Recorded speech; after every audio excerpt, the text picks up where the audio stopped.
today is day 3 and we're talking about weight gain during the menopause, which is a hot topic amongst many women I speak to during the menopause. So today we're going to talk a little bit about what actually goes on in your body and why your body gains weight. Not everyone gains weight, but I'm guessing you're watching this video because you're one of the ladies that has gained weight, and perhaps you're not happy with it, or you're wanting to change it, or you're just wanting to understand more about what happens to your body. And if so, you're in the right place, because I believe that we need to understand more about what goes on in our body, and hopefully you'll find a little bit of peace with that and stop waging this war against your body and the weight gain. So what happens is, I just think and I follow on from yesterday when hopefully you maybe thought about your why you want to lose weight, and today it's kind of getting onto that mindset a little bit about the way we view ourselves and we view menopause. And I think the thing that's happened is we see in the tabloids and magazines and everywhere about, menopause symptoms, these are the things to expect, this is what's going to happen, and we live in this thinnest, be thinner, be younger society, and we're bombarded with these messages all the time, and it's no wonder we feel rubbish about ourselves. And my message to you is, let's start to think about menopause in a different way. And I understand that that's hard when you're in the throes of those symptoms. I do get it. I was 38 when I went through the menopause, so not only did I have a crap time with the menopause, I was young, and I found it very lonely. This is 7 years ago. There wasn't much around on the menopause. It was a lonely place to be. So now I know that I need to reframe how I think about the menopause, and this is the kind of want to talk to you today about reframing it, because your body is amazing. The joy of being a woman is amazing. It's we can produce children and we give birth to children, and men can't do that. And whatever your experience is or isn't with that, that is a joyful thing, right? Your body, your brain, for instance, it's more powerful than any fathomable computer, isn't it? Your body carries you around, and it produces all these hormones, and it digests your food, and it's just amazing. And what goes on inside your body with your hormones, you are a walking miracle. You really are. All the way the cells communicate to each other on that level, we just are amazing. And we put ourselves down and we set ourselves up to be this idealistic thing that it's unachievable. So I just think let's try and think about menopause differently, and it's not an overnight fix, but let's think about some of the benefits. Just imagine if we didn't have the menopause. So if you didn't go through the menopause, for the next 30, 40, 50 years, you would continue to have periods, have to worry about contraception. Maybe you have really heavy periods, maybe you have PMT, maybe you get all the sore boobs, all that kind of stuff. You'd have all children. You'd still be having children unless the chance, unless you took contraception, you still had the risk of getting pregnant for all those years. Is that what you'd want? Just to continue with that? I know for me, menopause is a transition. It's a short-term investment in a new life ahead. So I don't know if that resonates with you, but that's kind of my take on it a little bit. So let's rewrite the rules about menopause. Who says we can't be sexy and fit and healthy and have success and purpose and feel fulfilled during and after the menopause? Who says? Who writes the rules? We write our own rules, don't we? We're in charge of all this. And as I've said before, and I say again, it's just a transition. It's a stage in life, like puberty, like pregnancy. It's a stage. It doesn't last forever. Some women do have symptoms that go on for a long time, but that's not the norm, if you like. It's a phase. And I believe we need to be a little bit more educated what's going on and go from there. So what happens is, one of the things that happens to your body is, of course, your ovaries do slow down and eventually stop working. You stop ovulating, your periods stop at the end of your fertile years, and that's it. And during when these hormones, estrogen and progesterone, stop being produced, they start to reduce, but it's not straightforward. It's erratic, it's messy, they're up and down, and this is what gives you your symptoms.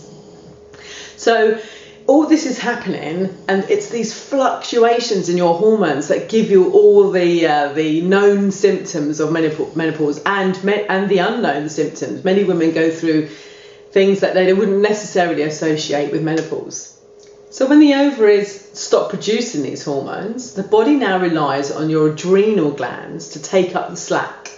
And the adrenal glands are situated on your kidneys, and they're responsible for producing some of your stress hormones. And this is key. This is key to your hormone and your menopausal symptoms. But we're not going to talk about this one today, but it's just put that one to one side for now. But that is one of the key things to a more successful, that sounds a bit weird, to a happier menopause.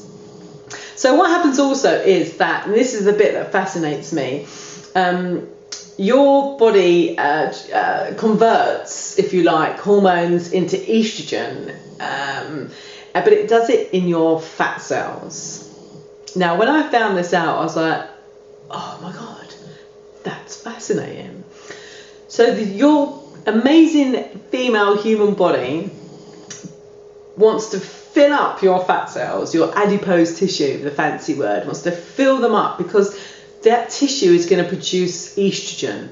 And we need that estrogen for different reasons, which I'll talk about in a minute. But your fat cells get bigger, and in your late 40s, they even start to divide and multiply. And it sounds horrific, doesn't it? It's like, oh no, all these fat cells. But actually, your body is so clever. It's protecting you. So your fat cells get bigger sometimes, and they divide and multiply, and they produce more estrogen as your ovaries diminish the production of estrogen. Fascinating, right? These our female fat cells are designed to store fat and for during pregnancy and puberty and during the menopause. So this is one of the big reasons why we gain weight during menopause. Your body is trying to take up the slack somewhat of your ovaries, and it produces estrogen in your adrenal glands, somewhat progesterone more so, and then estrogen in your fat cells. So your body puts on the weight to produce more estrogen. And what this means is that these estrogen, you need it for, estrogen will help you sleep better. It will reduce your hot flushes. It helps produce collagen to keep your skin plump. It protects your bone health. It protects your heart health. So you can see the advantages of this, right? But I know you're going to go, but what about my skinny jeans? Please do not give up hope. What happens when you post-menopause? All this stabilizes. All these hormones stabilize. And eventually, what could happen if you put some of these tools in place, that stubborn fat will start to reduce, and you'll be able to lose some of the body fat you have gained. Yay! So it's not all bad news, and it doesn't mean you have to wait also till after the menopause. There is many things you can do during the transition that will help you. But today, I really just want you to understand what's going on in your body.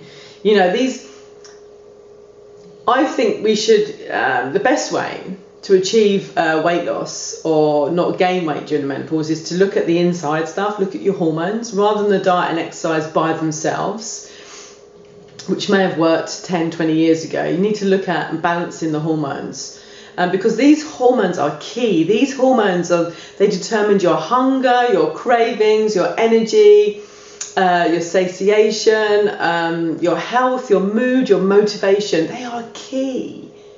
So when these hormones are out of balance, this is when you experience the menopausal symptoms, and things like your body's going to store more fat, it's going to lose more muscle, you're going to feel more erratic moods, hungry, wanting quick fix food, the sugars and the carbs to produce more fat cells and more estrogen. And you're probably going to get, as you say, these cravings. You're going to it'll affect your sleep. So you can really see how it's vital that we kind of sort out. It's like laying your foundation. Your hormones are your foundation. Let's get those sorted first, and then you can build on that. So this is what we're going to talk about. We're here. This is day 3. I'm going to be doing this for 10 days with you guys, and we're going to go into much more detail over the next few days of individual hormones and kind of have a better understanding of how they kind of fit in, if you like, with the jigsaw of the menopause. And then we'll go into diet, and we'll go into exercise, and then we'll kind of pull it all together, and we'll go from there.